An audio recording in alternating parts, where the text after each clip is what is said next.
Hey guys, and welcome to yet another episode of A Cup of Positivity. This week on the podcast, I have the beautiful Victoria Richmond. Victoria is a womb and hormone healer, feminine embodiment guide, and an inner child and shadow work alchemist. She supports women through her online healing sessions, sacred womb and red tent circles. Her blog is also full of great information, and she even has a ton of free online Instagram content within her community. We talk all about menstrual cycles and how to look after your body when you're on your period. Victoria also tells us about how she healed from a sexual trauma, and we also talk about how to communicate with your partners or other men in your life on being supportive throughout your cycle. Let's turn this taboo and for some icky subject into a normalized conversation about how our bodies behave only for a few days of the month. I hope you enjoy the episode and you learn something new. As always, feel free to contact me and give me your feedback. I really look forward to hearing from you, and see you soon. Hi Victoria, welcome to A Cup of Positivity. How are you? Hi, Martha. I'm so well. I'm so honored to be here with you and your listeners. Thank you so much for having me on. Thank you so much for coming. I know I just mentioned this whilst offline, but I love your space. I love the way that you're dressed and your earrings and everything. It's just like, oh, I feel like I want to be there with you. Thank you so much. I work really hard to curate my space. I want to feel good in my space, and even though I get to work from home and take clients from home, I like to look and feel my best and be in a beautiful environment. I feel like that lends itself to the work that I do and the energy I bring. So yeah, thank you. Well, my first question is always, did you bring your cup of tea with you? I did. Yes, it's right here. It's not tea, it's cacao. I don't really drink coffee. I drink tea occasionally, but I have hot cacao, raw cacao every morning, and it's delicious. Yeah. I follow quite a lot of yogis and actually quite a few like feminine embodiment coaches. So they're all about cacao and like cacao ceremonies. So yeah, that's awesome. We're all crazy on the cacao. Yeah. Yeah, it's really a beautiful medicine. Like, I mean, it's been used for centuries, and my ancestors used it for centuries. So it's a way of helping me to connect to them as well, but also nix the coffee too. Yeah, I feel like I need to know more about this because I see it so often, especially with like a lot of women that I love and a lot of role models. So there's something here that I'm missing. I need to get on it. Yeah. Yeah, definitely. Yeah. I also, I have a cup of tea with me. I was actually gifted some teas from this brand called Twist Teas. And the one I have today is passion fruit and rose, which I don't know, it just felt really fitting for this episode. It sounds like a feminine tea. Yes, for sure. Rose, for sure. I normally eat passion fruit every week. It's very expensive here in the US, in the central US, in the Midwest, in Oklahoma. But it's such a tasty fruit. If you've never had it, you should definitely try and find some. And rose is delicious as well and so healing. So that sounds like the perfect cup of tea. Yeah, I'm enjoying this one. So yeah. That's awesome. Okay, so we obviously connected on Instagram, but for anyone who doesn't know you, do you want to just do a little introduction, what you're all about, and we'll go from there? For sure. Yes. So my name is Victoria Richmond. I'm a womb healer, feminine embodiment guide, and an inner child and shadow work alchemist. So essentially, I help women heal holistically all around their physical body, their emotional body, and at times their spiritual connection as well. Yeah, I love helping women heal, especially through the portal of their womb specifically, kind of the seat of their womanhood and femininity. So that is what I do in a nutshell. Yeah. And before we go into that, I saw on your Instagram that you've recently left your full-time job and now this is what you do. Like, this is what you're committed to doing now. Yes. So just out of curiosity, what were you doing before and like, how did it lead on to this? For sure. I actually brought this mug because it has a story, but I got this mug the day I left that job, I went to a local vintage store and found it. And so it kind of became a symbol of my freedom in a way Oh, I love that. of it. So I thought I would bring it on. And it's so beautiful. But yeah, I decided to leave because my business, quote unquote, of sorts, was where it needed to be self sufficient, which is super beautiful. And I originally started out my quote unquote business just to help women. I wasn't even in it for profit or anything like that. I offer a lot of things for free on my website, Yeah. but just through that place of service and wanting to be of service to women, I found that a ton of abundance came into my life in the form of clients and just support in general. And so from that place, I was able to transition to doing this full time, and it's been about a couple months, and it's so beautiful and it's working out so far, and I'm just so grateful for that, the freedom that it's allowed me. So Mm-hmm. Yeah, congratulations that you're able to do something that you're so passionate about full time as well. It's amazing. thank you so much. I'm Mhm. very grateful for it. And so you describe yourself as a womb and hormone healer, um, and obviously the inner child and shadow work alchemist. But what exactly does that mean if we were to break it down? For sure. So the womb, I feel like that's the most self-explanatory of all my labels. But the womb healer aspect, helping women heal from types of issues such as PCOS, endometriosis, infertility, menopause, PMS, even because PMS is very common, but it's not necessarily normal or healthy. It's just been kind of normalized because so many women suffer from it. So physical ailments like that, but also do trauma work where it comes to sexual trauma with women that have experienced that and how that's stored in their womb space. Because I know you're familiar with yoga, but just as yoga is a trauma work modality in releasing the emotions and the trauma that we've stored in our tissues and musculature, the same thing can be applied to your womb and your pelvic bowl and hips. And so that's part of what I do as well. And that's kind of the deeper womb work. And then the feminine embodiment is helping women reclaim their femininity. So we live in a very, in my opinion, and most people's opinion, I would say, a very masculine, patriarchal society and culture in which certain ways of being in the world are rewarded over others. So being very logical, action based, motivated, driven, this kind of outward energy, which is very useful and has so much value. But we tend to neglect these other ways of feminine being in the world, which is going with the flow, embracing things as they change, tapping into your intuition instead of having to logic everything and seeing proof of everything, but just knowing within yourself. So things like that. So helping women tap back into their femininity and balance their masculine and feminine energies within themselves, because we all have both.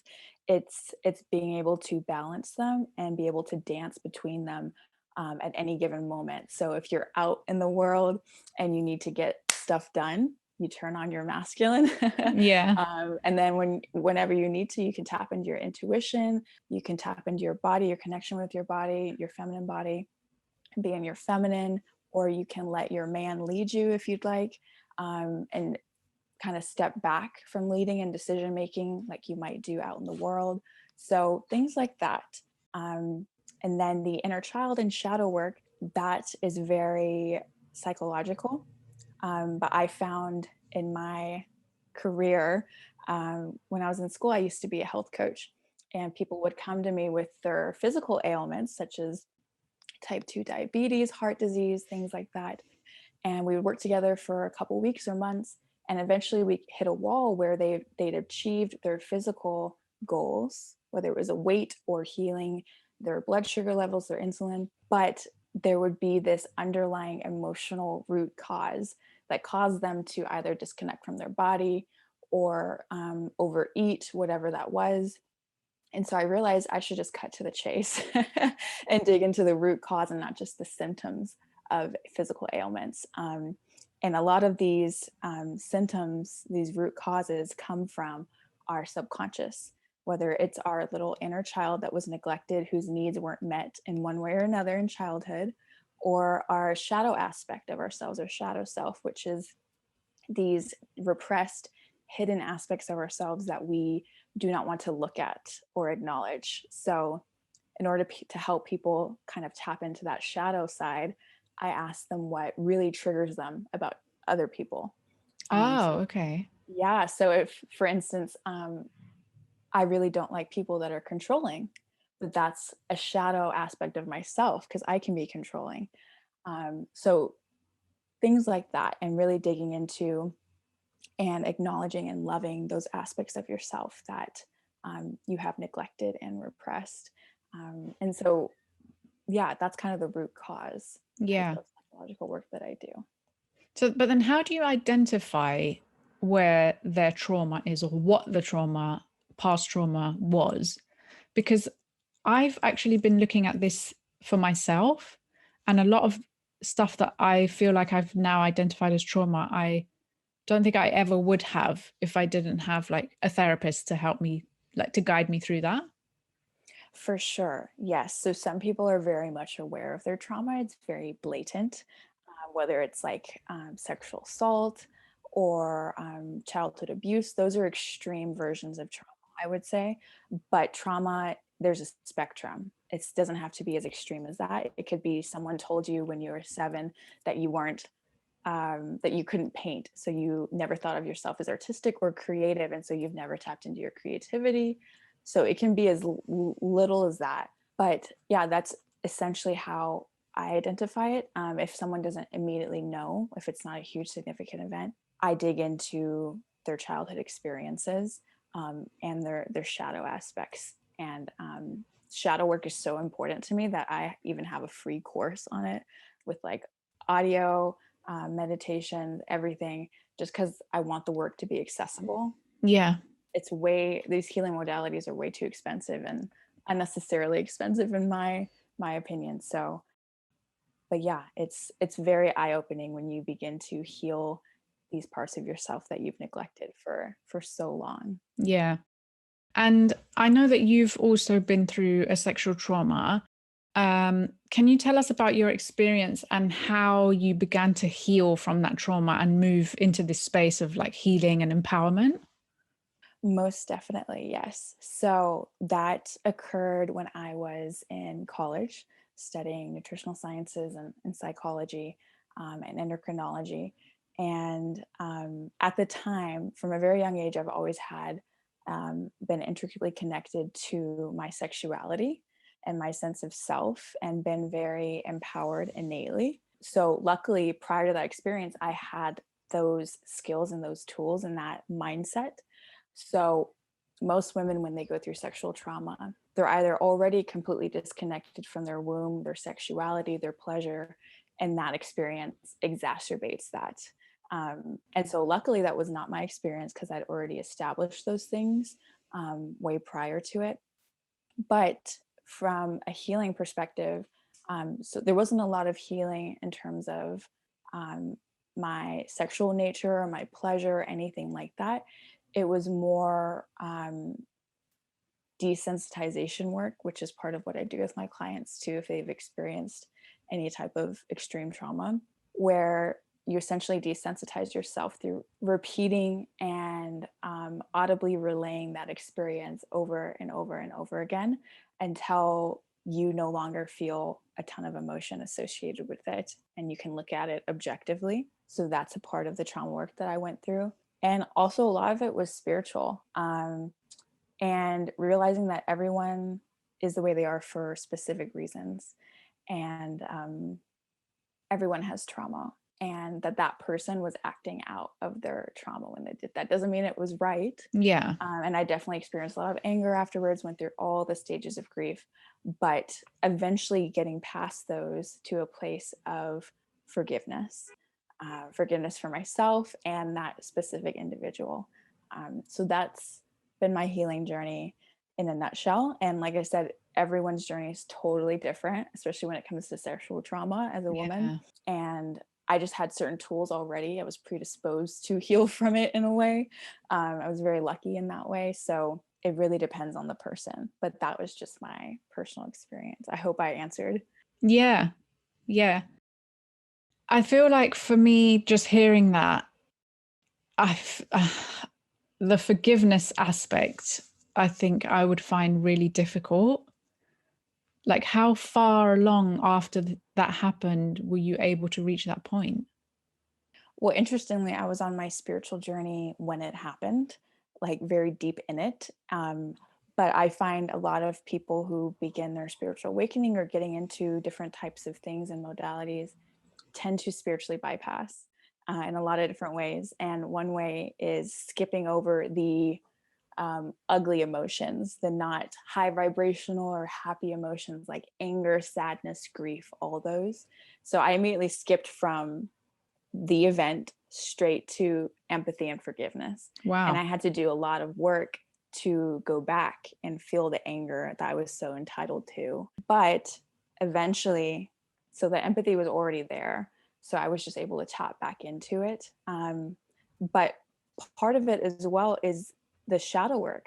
Like, and I always like to describe it as if you cannot empathize or identify with the villain in a movie or a TV show, that tells me a lot that you can't see those aspects of yourself, like being in a certain situation that would cultivate that type of behavior and trauma, whatever that is, so that that person would act out of it and do these evil things, these horrible things. So that's my perspective on it. But Yeah. I'm also very spiritual too, and have a connection to source, the divine, and that always helps. Yeah. Yeah. Yeah. I find. So then how would you advise someone who has been through a sexual trauma to begin healing? I would say read The Body Keeps Score, which is a Okay. beautiful, beautiful book on trauma, our brains, and how our body stores trauma, and just our trauma response and how so many different people react differently. And it also goes into the healing modalities of getting yourself back in your body and out of your trauma response, and calming your nervous system down. Um, and yeah, they're always welcome to come to me too and do some trauma work Yeah, and for sure. healing. But yeah, that book is just baseline. I feel like every human should read it. It's super healing. Okay. And then you also talk a lot about our menstrual cycles and Yes. how we can harness them. What would you say that we should all be doing in terms of tracking our cycles, and how can this affect us in a positive way to keep track of them? Right. So we live in a very linear world. The world is set up on a 24-hour cycle, which is what men's hormones revolve around. Mm. They're on a 24-hour cycle, which is very interesting. Oh, I And didn't like know this. yeah, and us women, we're on a 28-day cycle, totally different. We're very cyclical, but the world is set up linearly. So you can see these cycles reflected in nature, in the moon cycles, like in the seasons of nature. And that's how I like to describe it to women, to really simplify it into each of the 4 phases of your cycle throughout the month, resonate with the 4 seasons of the year. So learning these things about your body really helps heal your relationship to it. You understand why you feel irritable and crazy some of the month. You might not realize that until you get your period and you're like, oh, that's why I was crazy last week. Or I almost killed my boyfriend. Yeah. Whatever it is. There's a sense of empowerment and reclamation of this lost wisdom, this women's wisdom that our mothers didn't get, our grandmothers didn't get, great great grandmothers didn't have. And using our bodies and its cyclical, fluctuating, changing nature to our advantage, instead of looking at it as a curse and something negative and or dirty or taboo to talk about, and realizing that there are gifts in each different phase every week that you can use to your advantage to create the things you want to create in the world. If you're into manifesting, you can use that energy to manifest what you want at different times of the month. It's super powerful stuff, and super, super healing. And for me, I got into it when I was very, very, very feminist, Okay. extremely so back in the day in college. And I was like, this is my way of taking down the patriarchy. But I'm way less overt than that anymore. I'm much more subdued now, but it's a way of healing these neglected feminine aspects. So Yeah, I saw you had like a chart on your website which showed different seasons, and you called it sacred cycles. So it separated out the cycle into seasons, basically. But what does each of those mean then? So I'll break it down for you in a very like concise way. Yeah. And that's essentially what I do in that free chart as well on my website. But we can start with pre-ovulation, right after your period. I call it spring. So you feel rejuvenated, rebirthed after your period. Your energy starts to rise. You feel very light and youthful. And if you're into archetypal psychology, that is the phase that is associated with the maiden. So it's very youthful and energetic. This is when your pituitary and hypothalamus start telling your ovaries that they're going to need to produce estrogen the following week when you ovulate. So moving on, the next week I like to call your inner summer, and this is ovulation, one of the most well-known phases of your cycle for women who are trying to get pregnant. But I call it summer because you're just full of energy, that estrogen, just like you're superwoman, and you can multitask better. You're very social. That part of your brain lights up during that phase. And that's when I schedule things like this podcast or all of my clients if I can. And all my like social engagements, because I know I'm predisposed to be very extroverted and sociable. So that is essentially your summer. And then fall is your premenstrual phase, also very well known for very negative reasons. But this is where PMS can come about. And I like to call the first half of your cycle, the spring and summer, your yang masculine energy of the month. And so your premenstrual and period are the yin, the feminine aspects of the month. And this is a time where you start to feel more inward. Your body naturally wants to slow down. You start producing progesterone and luteinizing hormone. And your body's acting as if it's already pregnant, as if you've done your job right in ovulation and gotten pregnant, which is the whole point. And if you're not creating a human, you can use this energy and these ideas to create projects, to birth projects into the world, to use this energy to your advantage in that way. Wow. Okay. Yeah. But I find a lot of PMS, besides being hormonal imbalance or nutrient deficiencies or mineral deficiencies, can also come from this resistance to slowing down in the second half of your cycle and your premenstrual and period phases.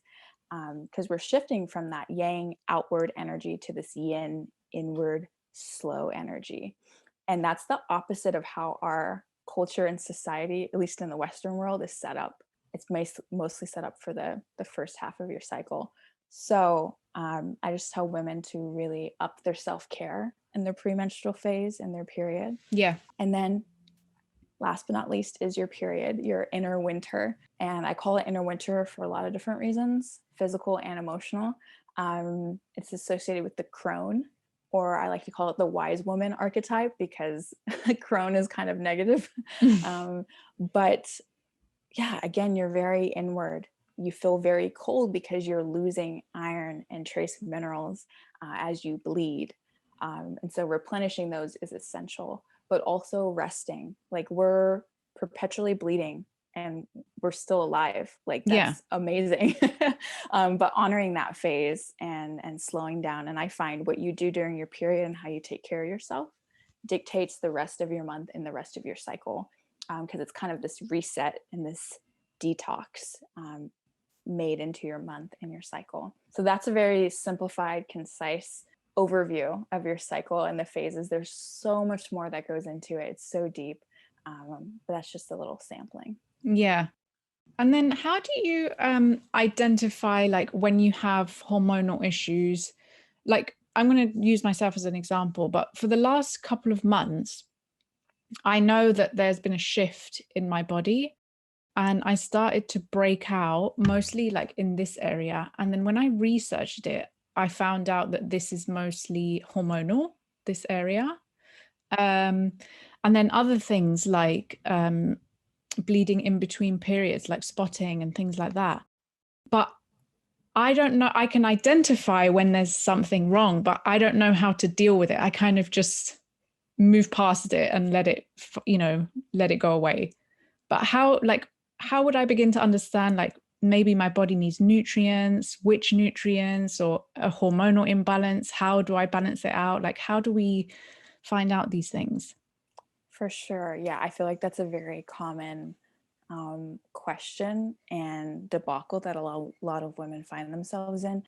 But when I start working with someone, if they have health insurance or accessibility to health services, I have them go get a blood hormone panel test so I can see what their levels are for each different hormone. Because this is a huge pet peeve of mine, but I'll see people on social media recommending like a ton of herbs for hormones, and I'm like, Yeah. yes, that's great. But if I were to give you shatavari, which boosts your progesterone's already where it needs to be, it can be counterproductive and harmful long term if you were taking that. Oh, So wow. if someone has the ability to, I have them go get a test so I can see where their level's at and then recommend from there. Mm. And I like to address the physical aspects first. Like if you are deficient in magnesium, which is almost everyone is deficient in magnesium and it causes a lot of hormonal issues, then I'll treat that. But then moving into the energetics of it and teaching the woman each different phase, what to do, self-care, what your creativity is going to look like that week, how to eat for that phase. There's certain foods that predispose you for hormone balance during each week. For PMS, for example, or if you're breaking out a lot, that tells me you have an elimination problem, a detoxing problem, and it's normally from estrogen dominance, which a lot of women suffer from. That's the root cause of a lot of PMS symptoms, but it's elimination issue. So I normally recommend that they add more fiber to their diet Okay. physically, like actual fruits, veggies, things like that, nuts, seeds, chia seeds and hemp seeds are the best Okay. to help with that estrogen expelling from your system because it binds to fiber. That's its main extraction. So yeah, that's what I would recommend. And that's normally how I approach things in a nutshell. But then moving on, like I said, to the energetics of it. Yeah. And the emotions Mm. within it. Are there any foods or nutrients that you take on a regular basis that you consume on a regular basis because they have health benefits that are related to womb and menstrual cycles? Most definitely. There's so many. Okay. But adaptogens are great. Certain adaptogens, which are essentially herbs or roots that help your nervous system and your endocrine system, your hormone system adapt to stress. So ashwagandha is great. That's adaptogens. But I also like to eat and sync up my diet with my cycle. So, for instance, I just got done with my pre-ovulation phase right after my period, and I know that I'm going to start producing hormones fully, like a ton of them over the next coming weeks, especially right now where my hypothalamus and pituitary are starting to tell my ovaries to produce estrogen. Now, hormones are lipid based, they're fat based. So you need, especially as women, to consume more fat than you think you need to. And I'm not talking bad fat, like straight up butter. There's certain types of butter, like raw, unfiltered butter is great, not margarine. No. But yeah, or any sunflower over oil or really processed oil. But avocados, hemp seeds, chia seeds. And if you do hemp seeds, make sure they're shelled because we can't break through the shell naturally. They have to already be shelled. Same thing with chia seeds and flax seeds. They need to already be ground or else they'll just go straight through you. You won't be able to break through that barrier of the seed. But those are great sources of fats that you can implement to your diet, especially right after your period when you're going to need that extra fat to start producing those hormones all over again for the next month. But things like that, yeah. And like I said, there's so much that goes into it each different week. I'll give one more tip, but in your premenstrual phase, having more starch and, like I said, extra fiber, but particularly starch, really helps with that estrogen detox and getting it out of your body. So those are just a couple little diet tips. Yeah. So if I've just come off my period a few days ago, so now I would be in spring. Yes. Okay. I'm going to start tracking this. Yeah. I have a little chart too that I'm working on to put on my website. It's almost done essentially, but it's where you can track and write down what you need to do during each week of the month.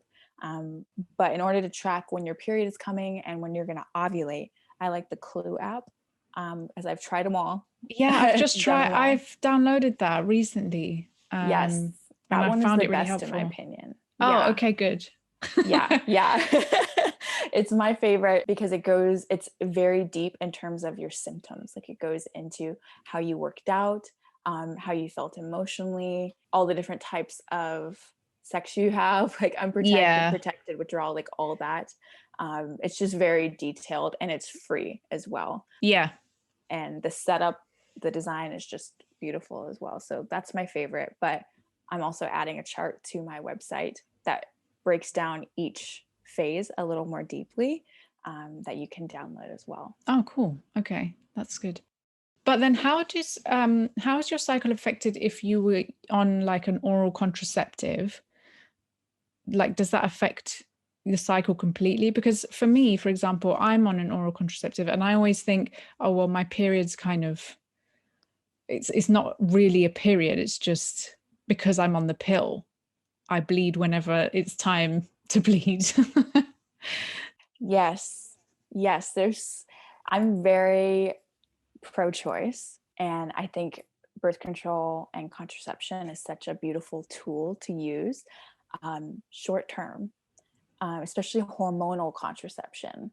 And there's drawbacks with almost every type, hormonal or non-hormonal, and that's why I don't use them anymore. And I recommend a lot of my clients don't, and they eventually get off of it because they start to learn how it's all of its adverse reaction, all of their body's adverse reactions to it. But there's so many things that go into it. But number one, it really strips your body of trace minerals and nutrients, particularly B12 and B6. And it turns off this communication between your pituitary and hypothalamus to your ovaries. Okay. So your body isn't able to accurately communicate. And I don't know if you or your listeners have heard of the sweaty t-shirt study done at Harvard, but they essentially had a group of women, half of which were on the birth control pill, smelled sweaty t-shirts of 12 men, another group of men, and the women who weren't on birth control were able to pick the mate that was most different from them immune system wise. So that's evolutionary advantageous, as most people know, to create viable offspring with healthy immune systems. But the women who were on birth control chose the men that were the most genetically similar to them and the same immune system setup. So it impairs your ability to detect pheromones and essentially choose a mate. Yeah, and that whole attraction process. So interestingly, a lot of women get off the pill and find that there's a difference in their relationship or their marriage. But yeah, it wreaks a lot of havoc long term because you become chronically deficient in these really essential nutrients and minerals. And a lot of infertility isn't necessarily structural infertility. It's this hormonal imbalance. If you've been on the pill for 5+ years or something like that, your body, there's such a thing as post-birth control syndrome. And you're going to need to heal from that birth control before you're ready to actually conceive. You're going to need to replenish all those nutrients, get your hormones back to where they need to be in order to conceive. It's funny you say that because I remember, I have to think, how old am I now? So when I turned 30, that was when I decided I wanted to come off the pill for a bit because I'd split up with my partner at the time. Mm-hmm.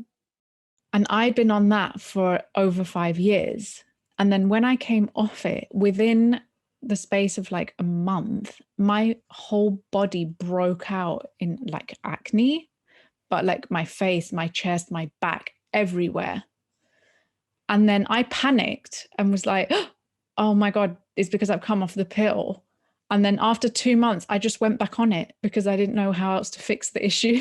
So now that you're saying this, I'm like, okay, I think this is me. My body's just Yeah. like, give me the pill. Yeah. When that response to you coming off the pill is your body's way of showing you that you have a hormonal imbalance. And that's its way of communicating to you. And so there's a process to detoxing from the pill and replenishing your body and balancing your hormones that needs to be had in order for you not to have symptoms like that anymore. But it takes a while, like a month, 3 months, sometimes 6 months, depending on the woman. So, yeah, but the pill really masks a lot of hormonal issues. It's like a band-aid that you're putting on. You're not treating the root cause. So, and sadly, a lot of women get put on it when they're teenagers and they're like integral reproductive development years. And it can do a lot of damage. And so rehabilitating that is a process, but totally possible. Yeah. So then what do you recommend your clients use as birth control? So if you are intricately connected to your body and you know when you're ovulating, and there's lots of different ways to tell how you're ovulating. You can take your temperature, you can check your cervical fluid, you can physically feel the egg eject. That's what a lot of women experience cramping when they Wow. ovulate, just for like a day or two. Mm-hmm. You can feel that contraction as that egg ejects. And there's a German word for it that I cannot pronounce, but it's a specific word just to describe that whole process. So when you're able to tell how and when you ovulate, Yeah. we can really only get pregnant 5 to 7 days out of the month. Yeah. It is the biggest myth that you can get pregnant every single day of your cycle. Now, this is an ideal situation. If your hormones are balanced, you're super connected to your body, you're intuitive, you can feel when you're going to ovulate. If you ovulate almost the same day every month, then this works for you. But there is withdrawal method. There's some error with that as well. But using protection during those fertile days of your cycle in your month, like those 5 to 7 days of your cycle, is an option. And that's what a lot of my clients end up doing. But again, this is only accurate and precise if you already have cultivated and healed your body and cultivated that relationship with your body already in your womb space. So that's normally what I recommend. And if someone, which has happened before, someone wants to stay on the pill, that is totally fine. We'll remedy the negative effects of the pill, like those nutrient and mineral deficiencies, and try and foster that connection between their brain and their ovaries. Yeah, and kind of mitigate those negative side effects. Yeah. Because if you're using something like Clue, the Clue app, for example, let's say I came off the pill tomorrow and I start tracking my cycles, how long do you think it would take me to be really in tune with my days and like, my fertility days and stuff like that? With no healing, no learning of your cycle of any sort, like if you've never heard of this stuff that I'm speaking about, it would take you a while. Yeah. And that's too, if you're healthy, you don't eat a lot of processed foods. Yeah, it would definitely take you a while. Now, if you have help, if you have someone guiding you through it, it could be a month, maybe a couple months of detoxing and replenishing your body and your hormones to get back your cycle, and to be able to tell and utilize all these gifts within each week of your cycle. Yeah. Because I'm such a control freak. Well, this is perfect for you then. And that's what's so beautiful about it, is like it gives you a sense of control and you know what's coming. Like you know how you feel every inner fall that you have, every premenstrual phase that you have, Yeah. that that's gonna trigger you, that's gonna be annoying. Like, that you're gonna crave chocolate, which is your body craving that magnesium from the chocolate as it prepares to menstruate and contract all those uterine muscles. So it gives you a sense of control and preparedness. And I plan my whole month around my cycle, because Yeah. it's working with my body instead of against it. Like, if I were to try to have this interview and podcast when I'm menstruating, it would be way more difficult because I'm way more introverted, and my brain's biochemistry it's just a lot harder to do extroverted things like this and communicate as effectively and have the energy to convey my ideas. So it does give you a sense of preparedness, and you can meal prep all through the month according to Yeah. the hormones of that week. You can get really detailed. So it's Okay. beautiful. Awesome. And then I saw one of your Instagram posts about PMS and what is normal and what is healthy, and what we deem as normal, things like heavy cramps, depression, extreme bloating, migraines, like during your cycle, during your period, isn't necessarily healthy. So what is healthy, and how do we really know what's healthy for each of us as individuals if we've always experienced these symptoms? Because I've always known, like since I was a teenager, I've had heavy periods, and going on the pill is probably the only thing that's helped me. For sure. Yes. And I like to say this even way back when I was health coaching in college, but you have no idea how good your body is supposed to feel. You have no idea how good your cycle is supposed to feel. Like, Yeah. your period, it should feel like almost any other day, except you're way more intuitive, calm. If you're spiritual, you're able to connect deeper to source, whatever. Like, your brain chemistry predisposes you to do those things. But there's so many gifts, and your cycle is supposed to be light and happy and energizing, and it's not something you have to fight against, it's something you work with. But so many women haven't had a chance to cultivate this relationship to it, or learn these things and learn how to. But things have been normalized because they're common, but it's not normal to have type 2 diabetes. Our ancestors did not have type 2 diabetes. Like, there's certain reasons for it, why we have that now. Same thing with heavy periods, like excessive bleeding, depression. You should feel just like fall, the symbolism of fall. Everything is dying around you physically, like literally, the leaves are dying. Everything's going into hibernation. But the same feeling comes about in your premenstrual phase. You're getting ready to shed everything that you've cultivated over the past month, the energy of that, and start to go inward.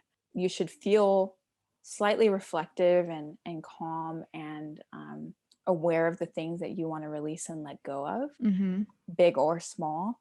But you shouldn't feel overly depressed or anxious. There's physical reasons for those, and there's also emotional reasons for those, which is why I do the emotional and the psychological work I do.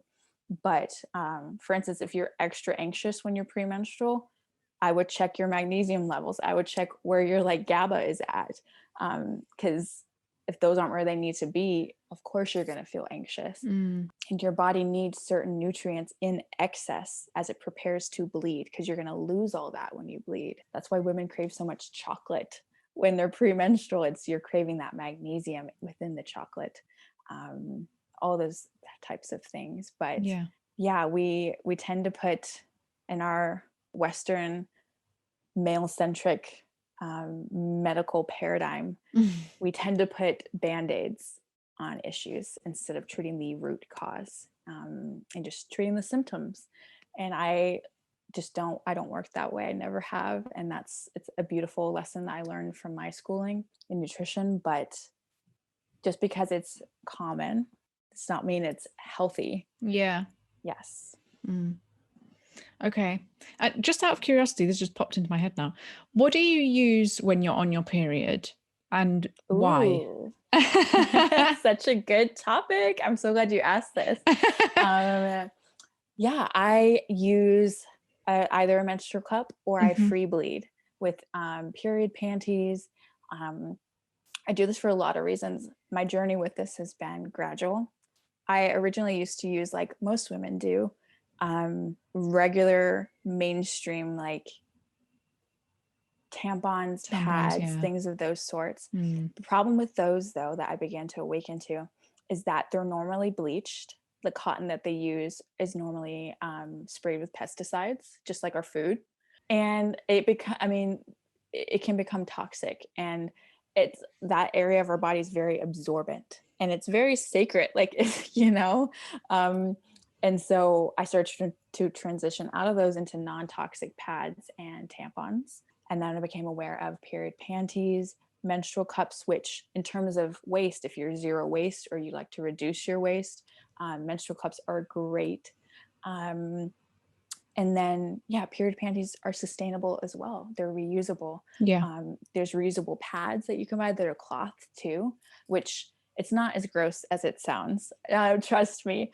And I love the menstrual cup too, because it allows women to really foster this connection with their body and their anatomy, because it takes some troubleshooting and trial and error the first couple times you use them, especially if you're not familiar with your geography or anatomy at all. But it's a beautiful way to reconnect to your womb, your vagina, and your blood too. You get to like physically see it. And when you think about it, you've been cultivating that uterine lining, that blood, for the past month. So you're expelling all those nutrients, all those minerals. And I personally, I didn't used to do this, but I give it away back to my plants because it's like a fertilizer. So I dilute it in water. This might be too woo-woo for some people, but and then give it back to my plants, and my plants are like super happy, as you can see right there. Those are all the different options, but I use menstrual cup and period. So that is actually zero waste. For sure. I'm not wasting nothing. Yeah. None of those minerals, I love all that food I ate over the past month. That's amazing. Yeah, I have had some feedback with the cup. I know someone I used to work with said that she found it very messy, like being at work and using it and having to go to the bathroom and wash it out, and that there was blood everywhere all over the sink, and she found that really stressful. So I feel like maybe if you're in an office 9 to 5, maybe it's not ideal. For sure, especially if you have those symptomatic, like heavy bleedings. And certain cups hold a certain amount too. Yeah. And it really just depends on how much you bleed and how often. But just like a tampon, they're designed to last up to like 8 hours or so. So it's definitely for each woman to decide, and her lifestyle as well. I mean, I work from home. Yeah. And I've designed my life around my cycle, give or take. And so I'm able to have that flexibility to use a cup. But just figuring out what works for you and what works for your body and your anatomy. Yeah. Okay. And then how can men who have special women in their lives support them during their cycles? Because I mean, my experiences with guys and me being on my period is I hate comments like, "Oh, you must be on your period," or "Are you on your period today?" And it's just like, oh, this is the worst thing you can say to me. Yes, it's very, for lack of a better word, like demeaning. And I know people have, said those things when a woman expresses any emotion that's not like happy or docile. So that gives your period already like negative connotations, like, oh, don't ever want to be on my period, or that's not on it, or whatever, because then people think I'm emotional and like blah blah blah. Yeah. So that's my whole work, is changing that whole paradigm and that whole mindset. But yes, when you learn this stuff yourself, you can teach your boyfriend, your husband, even your son, in age appropriate ways, to kind of remove this taboo, dirty, gross, negative paradigm of your body. It's literally your body, essentially, that we think is gross. So reframing that, and a part of that is educating our other half of the population, men. But yeah, just teaching them the basics of like, hey, when you know your body, you know what you need. You can teach them what you need, whether that's like sexually or emotionally or physically. Like, for instance, your libido is super high when you ovulate, and it's for an evolutionary reason because you're super fertile. And so knowing that gives you some insight.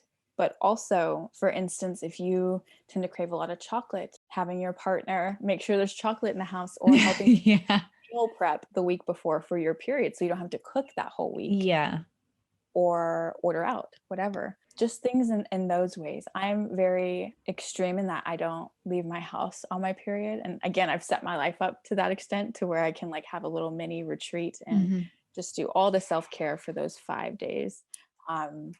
But if I do experience cramping, or I'm just excessively tired, my partner will bring me stuff to bed, bring me food, stuff like that. But I've educated him on what I'm going to need each different week. Like, hey, I'm going to be super energized this week. Like, I want to go hang out with our friends. I want to do all these different things. We can do a photo shoot because he does photography. Like, oh, nice. You know, all those different things. But it can just look as simple as being like, hey, I need you to help out more with the kids on my period. You know, I'm going to need like an hour or two of self-care on my period. So we can get a babysitter, or I need you to cook, or we can cook the week before. But just really, yeah, just letting them know. And they want to help. They want like answers. They're very problem solving in nature. I mean, everyone is, but yeah, they want to be of service more often than not, and understand logically what is going on with us, and help mitigate any negative effects of our maybe hormones or hormonal imbalance. So yeah, awesome. Well, I feel like I'm running out of time and there's just too many topics to cover, but maybe we'll do another episode which is more about like sexual feminine energy, because I really wanted to talk about that. But oh yeah, I love that. or maybe we can do a live or something. Yeah, that would be great. But I always finish my interviews with top three. So it's just 3 questions that are top 3. So the first one is top 3 self-care tips during your monthly cycle. Rest. Do less and be more. Whatever that looks like for you, whether that's going on a walk, taking a bath, taking a nap. I say exercise on your period can look like just naps. Like, you know, it's hard to exercise when you're perpetually bleeding. So, but yeah, just rest. That is normally more often than not the answer to a lot of different issues. Yeah. Do less and be more. And then eat more fat, please. Okay, For the yes. love of God and goddess. That like low fat, no fat, diet fat of the 80s is still somewhat prevalent in our culture. And our hormones are fat based, they're lipid based. So just eating more fat, whether that's avocados, eating guacamole, coconut oil, coconut products, seeds and nuts, like I mentioned. But yeah, just eat more fat. Get some sunlight. Okay. In order to produce our hormones, we also need vitamin D, which is actually a hormone. It's lipid based. They call it vitamin D. Who knows why, but it's actually a hormone.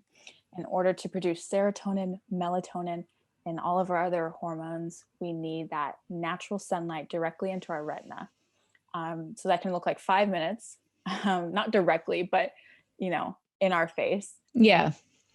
So getting some vitamin D, even in the winter, like just going outside, the sun can still permeate. We still feel the ultraviolet and can detect the ultraviolet. So those are my top 3 tips. Just rest, do less, be more, vitamin D, and eat more fat.